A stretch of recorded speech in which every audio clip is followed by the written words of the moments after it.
ನಮಸ್ತೆ ಎಲ್ರಿಗೂ, ಹೇಗಿದ್ದೀರಾ ಎಲ್ರು? ಸಂಕ್ರಾಂತಿ ಹಬ್ಬ ಎಲ್ರದು ಹೇಗಾಯ್ತು? ಎಳ್ಳು ಬೆಲ್ಲ ತಿಂದು ಒಳ್ಳೆ ಮಾತಾಡೋಣ ಅಂತ ಹೇಳ್ತಾ ಇವತ್ ನಾನು ಮುಕ್ತವಾಗಿ ಮಾತು ಯಾಕೆ ಆಡ್ಬೇಕು ಅನ್ನೋದ್ರ ಬಗ್ಗೆ ಮಾತಾಡೋಣ ಅನ್ಕೋತಾ ಇದ್ದೀನಿ.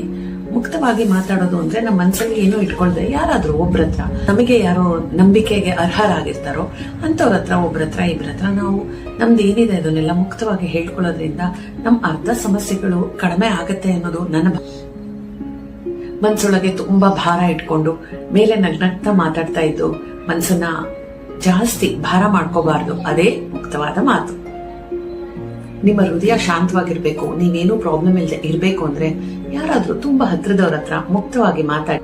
ಮುಕ್ತವಾಗಿ ಮಾತಾಡೋದು ಧೈರ್ಯ ಇರೋರು ಮಾತ್ರ. ಧೈರ್ಯ ಇಲ್ಲದೆ ಇರೋರು, ಭಯ ಇರೋರು ಯಾವತ್ತೂ ಮುಕ್ತವಾಗಿ ಯಾರ ಜೊತೆನೋ ಮಾತು ಮುಕ್ತವಾಗಿದ್ರೆ ಸಂಬಂಧ ತುಂಬಾ ಚೆನ್ನಾಗಿರುತ್ತೆ. ಮನ್ಸು ಒಳಗ್ ಒಂದಿಟ್ಕೊಂಡು ಹೊರಗಡೆ ಒಂದ್ ಮಾತಾಡಿದ್ರೆ ಆ ಸಂಬಂಧ ಚೆನ್ನಾಗಿರಲ್ಲ. ಸತ್ಯ ಮರೆಸುವ ಮೌನಕ್ಕಿಂತ ಮುಕ್ತವಾದ ಮಾತು ತುಂಬಾ ಒಳ್ಳೇದು. ಅದ ಮಾತು ನೋವು ಕೊಡುತ್ತೆ, ಮೌನ ಗಾಯ ಆಗತ್ತೆ. ನೋವು ಸ್ವಲ್ಪ ದಿನ ಹೋದ್ರೆ ಸರಿ ಹೋಗುತ್ತೆ, ಗಾಯ ಕಲೆ ಉಳಿ. ಯಾರಂದ್ರೆ ಅವ್ರ ಹತ್ರ ಹೇಳ್ಕೋಬಾರ್ದು. ನಮ್ಮ ತುಂಬಾ ಹತ್ರದವ್ರು ಇರೋರು, ನಮ್ಮ ಮನಸ್ಸಿಗೆ ಹತ್ರ ಇರೋರು, ನಮ್ಮನ್ನ ಚೆನ್ನಾಗಿ ಅರ್ಥ ಮಾಡ್ಕೊಂಡಿರೋರ ಹತ್ರ ಮುಕ್ತವಾದ ಮಾತು ನಮ್ಮ ಮನಸ್ಸನ್ನ ಹಗುರ ಮಾಡತ್ತೆ.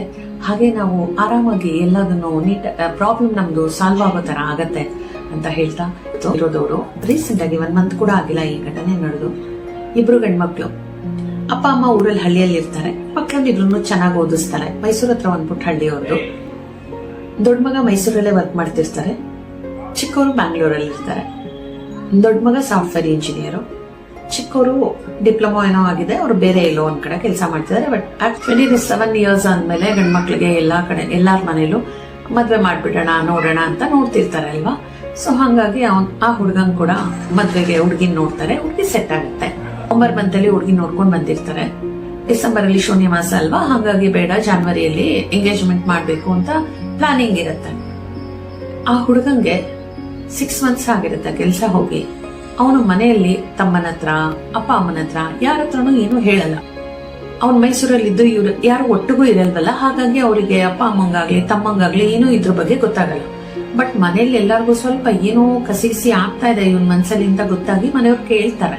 ಸ್ವಲ್ಪ ಡಲ್ ಆಗಿರ್ತಾರೆ ಅಂತ ಮನೆಯವ್ರಿಗೆ ಎಲ್ಲಾರ್ಗು ಅನ್ಸುತ್ತೆ. ಎಲ್ರು ಕೇಳ್ತಾರೆ, ಮೀನ್ಸ್ ಅಂದ್ರೆ ಏನಾಯ್ತು, ಯಾಕೆ ಇಷ್ಟೊಂದು ಡಲ್ ಆಗಿದ್ಯಾ, ಏನಾದ್ರು ಸಮಸ್ಯೆ ಇದ್ರೆ ನಮ್ಮ ಹತ್ರ ಹೇಳ್ಕೊ ಅಂತ. ಆದ್ರೆ ಆ ಹುಡ್ಗ ಏನು ಹೇಳ್ಕೊಳಲ್ಲ, ಏನೂ ಇಲ್ಲ ಅಂತಾನೆ ಹೇಳ್ತಾನೆ. ಆದ್ರೆ ಅಷ್ಟ್ರಲ್ಲಿ ಕೆಲಸ ಹೋಗಿರುತ್ತೆ. ಅವನಿಗೆ ಮದ್ವೆ ಸೆಟ್ ಆದ್ಮೇಲೆ ತುಂಬಾ ಭಯ ಸ್ಟಾರ್ಟ್ ಆಗತ್ತೆ. ಮದ್ವೆ ಆದ್ಮೇಲೆ ಹಿಂಗೆ 6 ತಿಂಗಳಾಯ್ತು, ಇನ್ನೂ ನಂಗೆ ಕೆಲಸ ಸಿಕ್ಕಿಲ್ಲ, ಏನ್ ಮಾಡೋದು ಅಂತ ಟೆನ್ಷನ್ ಅಲ್ಲಿ.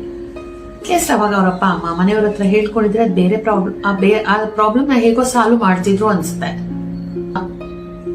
ಆ ಹುಡುಗ ಈ ಅನಾಹುತ ಮಾಡ್ಕೊಳ್ಳೋ ದಿನಾನೇ ತನ್ನ ತಮ್ಮಂಗ್ ಫೋನ್ ಮಾಡಿರ್ತಾರೆ. ಫೋನ್ ಮಾಡಿ ಅವಾಗ ಹೇಳ್ತಾರೆ, ನಂಗೆ ಕೆಲಸ ಹೋಗಿ 6 ಮಂತ್ಸ್ ಆಗಿದೆ, ಕೆಲ್ಸ ಇಲ್ಲ ನನಗಿವಾಗ ಅಂತ. ತಮ್ಮ ಹೋಗ್ಲಿ ಬಿಡು, ಅಷ್ಟೇ ತಾನೇ, ನೋಡೋಣ ಬಿಡು, ಅದಕ್ಕೆ ಯಾಕೆ ಇಷ್ಟೊಂದು ಬೇಜಾರಾಗ್ತೀಯಾ, ಇದನ್ನ ನಂಗೆ ಮುಂಚೆನೆ ಹೇಳದಲ್ವಾ, ಆಯ್ತು ಬಿಡು, ನನಗೆ ಗೊತ್ತಿರೋ ಕಡೆ ಎಲ್ಲ ಟ್ರೈ ಮಾಡ್ತೀನಿ, ನೀನು ಟ್ರೈ ಮಾಡು, ಇಲ್ಲ ಒಂದ್ ಕಡೆ ಆಗತ್ತೆ ಬಿಡು ಅಂತ. ಅವ್ನ್ ದೊಡ್ಡ ಮಗ ಏನ್ ಅನ್ಕೊಂಡಿರ್ತಾನೆ, ಎಲ್ಲಾದ್ರೂ ಆಗತ್ತೆ ಹೇಳೋದೇ ಬೇಡ ಅನ್ನೋಂಗ ಅವ್ನ್ ಮುಚ್ಚಿಟ್ಟಿರ್ತಾನೆ. ಬಟ್ ಫೈನ್ ಡೇ ಹೇಳ್ತಾನೆ. ಅವತ್ತು ಹೇಳಿ ಮಾತಾಡ್ತಾ ಓಕೆ, ಅವನ ಆರಾಮಾಗಿ ಮಾತಾಡ್ತಾನಂತೆ ತಮ್ಮನ ಜೊತೆ. ಏನು ತುಂಬಾ ಬೇಜಾರಲ್ಲ, ಜಸ್ಟ್ ಹೇಳ್ತಾನೆ, ಹಿಂಗ ಆಗ್ಬಿಡಿದೆ ಕಣೋ, ನಂಗೆ ತುಂಬಾ ಬೇಜಾರಾಗ್ತಿದೆ ಅಂತ. ಸರಿ ನೋಡೋಣ ಬಿಡು, ಕೆಲಸ ನೋಡಿದ್ರೆ ಆಯ್ತು ಎಲ್ಲಾದ್ರೂ ಅಂತ ಇವನು ತಮ್ಮನೂ ಹೇಳ್ತಾರೆ. ಅಲ್ಲಿಗೆ ತಮ್ಮನೂ ಹೇಳ್ತಾರೆ ಹಂಗೆ. ಆಮೇಲೂ ಸ್ವಲ್ಪ ಹೊತ್ತು ಮಾತಾಡೋಣ ಅಂತ ಅವ್ರ ಮಾತು ಕಂಟಿನ್ಯೂ ಮಾಡ್ತಾರೆ.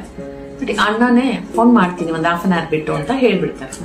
ಓಕೆ, ಅವ್ನಿಗೂ ಏನೋ ಸಮಯ ಬೇಕಿರುತ್ತೆ. ಒಂಥರ ಮುಷ್ಕರ ಅನ್ಸುತ್ತೆ ಕೆಲಸ ಇಲ್ಲ ಅಂತ ಹೇಳ್ಕೊಳಕ್ಕೆ ಗಂಡ್ ಮಕ್ಳಿಗೆ, ದುಡಿತಿರೋರ್ಗೆ ಅಲ್ವಾ.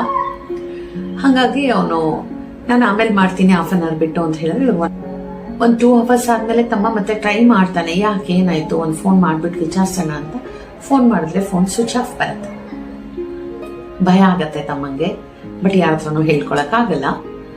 ಅಣ್ಣನ ಫ್ರೆಂಡ್ ಒಬ್ರಿಗೆ ಫೋನ್ ಮಾಡ್ತಾರೆ. ಇಷ್ಟೆಲ್ಲ ವಿಷಯ ಹೇಳಲ್ಲ, ಜಸ್ಟ್ ಅಣ್ಣನ ಒಂಚೂರು ನೋಡ್ಕೊಂಡ್ ಬರಕ್ ಆಗತ್ತಾ ನಿಮ್ಗೆ ಅಂತ. ಅವರು ಅವತ್ತು ವರ್ಕಿಂಗ್ ಡೇ ಇರೋದ್ರಿಂದ, ವರ್ಕಿಂಗ್ ಡೇ ಆಗಿರತ್ತೆ ಅವತ್ತು. ಹಾಗಾಗಿ ನಾನು ಆಫೀಸ್ ಮುಗಿಸ್ಕೊಂಡ್ ಸಂಜೆ ಹೋಗ್ತಾ ಅವನು ಮನೆ ಹತ್ರ ಹೋಗಿ ಅವನ್ನ ಮಾತಾಡ್ಸ್ಕೊಂಡ್ ಹೋಗ್ತೀನಿ ಅಂತ ಹೇಳ್ತಾರೆ.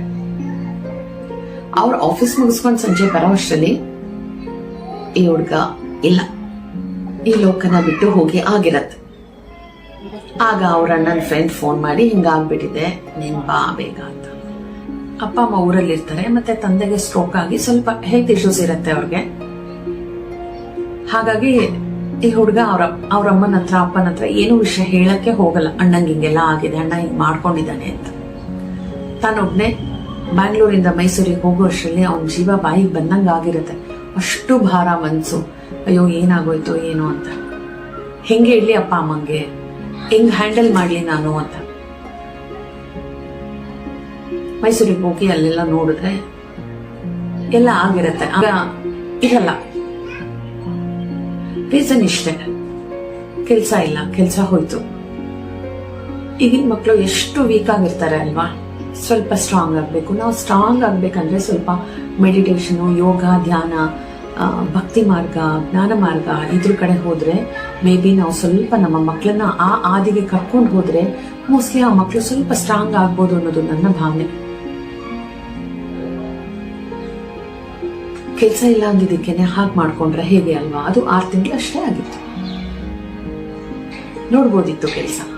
ಈ ತಮ್ಮ ಕೂಡ ಹೇಳ್ತಾನೆ ಅವನಿಗೆ, ಅಣ್ಣಂಗೆ, ನಾನು ನನಗೆ ಗೊತ್ತಿರೋರ್ಗೆಲ್ಲ ರೆಫರೆನ್ಸ್ ಕೊಡ್ತೇನೆ, ನೋಡೋಣ, ನನಗೆ ಗೊತ್ತಿರೋರ್ನ ವಿಚಾರಿಸ್ತೇನೆ, ನೋಡೋಣ, ಆಗತ್ತೆ, ಜಾಸ್ತಿ ಟೆನ್ಷನ್ ಮಾಡ್ಕೋಬೇಡ ನೀನು ಅಂತೆಲ್ಲ. ಬೆಂಗಳೂರಿಗೆ ಶಿಫ್ಟ್ ಆಗ್ಬಿಡುವಂತೆ ನೀನು, ಇಲ್ಲೇ ಇರೋಣ ಬಿಡು ಅಂತೆಲ್ಲ. ಬಟ್ ಅವನು ಹಂಗ್ ಮಾಡ್ಕೊಂಡ್ಬಿಡ್ತಾನೆ. ಯಾಕೆ ಹಂಗಾಯ್ತು ಏನೋ, ಬೇರೆ ಏನಿತ್ತು ಗೊತ್ತಿಲ್ಲ. ಏನನ್ನೂ ಆ ಹುಡುಗ ಮುಕ್ತವಾಗಿ ಅಪ್ಪ ಅಮ್ಮನ ಹತ್ರನೋ, ತಮ್ಮನ ಹತ್ರನೋ, ಫ್ರೆಂಡ್ಸ್ ಹತ್ರನೋ, ಯಾರ ಹತ್ರ ಆದ್ರೂ ಒಬ್ರ ಹತ್ರ ಹೇಳ್ಕೋಬೇಕಿತ್ತು. ಹೇಳ್ಕೊಳ್ದೆ ತನ್ನ ಜೀವ ಕಳ್ಕೊಂಡು ಈಗ ನೋಡಿ ಅಪ್ಪ ಅಮ್ಮಂಗ್ ವಯಸ್ಸಾಗಿದೆ, ಅಪ್ಪಂಗೆ ಹೆಲ್ತ್ ಇಶ್ಯೂಸ್ ಇದೆ. ಎಷ್ಟು ಕಷ್ಟ ಅಲ್ಲ ಆ ಫ್ಯಾಮಿಲಿಗೆ.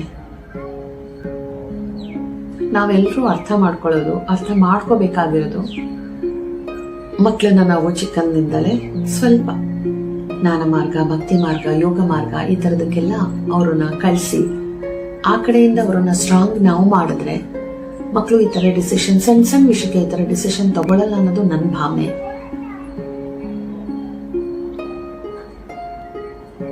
ಅದಕ್ಕೆ ಅವಾಗಿಂದ ಹೇಳಿದ್ದು ಮುಕ್ತವಾಗಿ ಮಾತಾಡ್ಬೇಕು ಅಂತ.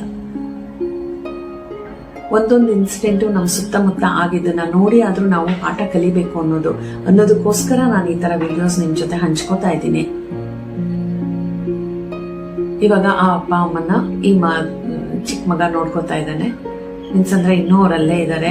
ಹೀಗೆ ಹಾಗೆ ಇನ್ನೂ ತಿಂಗಳು ಕೂಡ ಆಗಿಲ್ಲ ಅಲ್ಲ. ಮುಂದೆ ಇನ್ನೂ ಹಿಂಗೆ ಇನ್ನೂ 1 ತಿಂಗಳು ಕೂಡ ಆಗಿಲ್ಲ. ಹಾಗಾಗಿ ಮುಂದೆ ಏನೇನು ಅವ್ರ ಡಿಸಿಷನ್ ತಗೋತಾರೆ ಗೊತ್ತಿಲ್ಲ. ಬಟ್ ಆ ಹುಡುಗ ಯೋಚನೆ ಮಾಡ್ಬೇಕಿತ್ತು. ಯಾರ ಹತ್ರ ಆದ್ರೂ ಓಪನ್ ಆಗಿ ಮುಕ್ತವಾಗಿ ಯಾರ ಹತ್ರ ಆದ್ರೂ ತನ್ನ ತಮ್ಮನ ಹತ್ರನೇ ಮುಕ್ತವಾಗಿ ಮಾತಾಡಿದ್ರೆ ಈ ಸಮಸ್ಯೆ ಬರ್ತಿರ್ಲಿಲ್ಲ. ಅಷ್ಟು ಡಿಪ್ರೆಷನ್ಗೆ ಯಾಕೆ ಹೋಗ್ತಾ ಇದ್ದಾರೆ ಈ ಮಕ್ಕಳು, ಅಷ್ಟು ಖಿನ್ನತೆಗೆ ಯಾಕೆ ಹೋಗ್ತಾ ಇದ್ದಾರೆ ಈಗಿನ ಜನರೇಷನ್. ನಾವು ತಗೊಳ್ಳೋ ಫುಡ್ ಇರ್ಬೋದು ಅದಕ್ಕೆ ಕಾರಣ. ನಮ್ಗೆ ಯೋಗ ಆ ತರದ್ದೆಲ್ಲ ಏನು ಇಲ್ಲದೆ ಇರೋದು ಕಾರಣ ಆಗ್ಬೋದು. ಯೋಗ, ಮೆಡಿಟೇಷನ್ ಆ ತರದ್ದು ಇಲ್ಲದೆ ಇರೋದು. ಈ ತರ ಏನಾದ್ರು ಸಮಸ್ಯೆ ಬಂದಾಗ ಯಾರು ಈ ತರ ಕೆಟ್ಟ ಡಿಸಿಷನ್ ತಗೊಳ್ದೆ ನಿಮಗೆ ತುಂಬಾ ಹತ್ತಿರವಾದಂತವ್ರ ಹತ್ರ ಮಾತಾಡ್ಕೊಂಡು ನಿಮ್ ಪ್ರಾಬ್ಲಮ್ನ ಹೇಳ್ಕೊಂಡು ಸಾಲ್ವ್ ಮಾಡ್ಕೊಡಿ ಅಂತ ಹೇಳ್ತಾ, ಸಿಗೋ ಪರಿಹಾರ ಇದ್ದೇ ಇರುತ್ತೆ ಅನ್ನೋದನ್ನ ತಿಳ್ಕೊಳ್ತಾ, ಹುಡುಗ ಆ ತರ ಡಿಸಿಷನ್ ತಗೊಳ್ಳೋ ಬದಲು ಮುಕ್ತವಾಗಿ ತನ್ನ ತಮ್ಮನ ಹತ್ರ ಮಾತಾಡ್ಕೊಂಡು ತನ್ನ ಪ್ರಾಬ್ಲಮ್ನ ಸಾಲ್ವ್ ಮಾಡ್ಕೋಬಹುದಿತ್ತು. ನಮ್ಗೆ ಏನೇ ಸಮಸ್ಯೆ ಇದ್ರು ನಾವು ಮುಕ್ತವಾಗಿ ಮಾತಾಡ್ಕೊಂಡು ನಮ್ಮ ಪ್ರಾಬ್ಲಮ್ನ ಸಾಲ್ವ್ ಮಾಡ್ಕೊಳ್ಳೋಣ ಅಂತ ಹೇಳ್ತಾ ಈ ವಿಡಿಯೋನ ಎಂಡ್ ಮಾಡ್ತಾ ಇದ್ದೀನಿ. ಥ್ಯಾಂಕ್ ಯು, ಧನ್ಯವಾದಗಳು.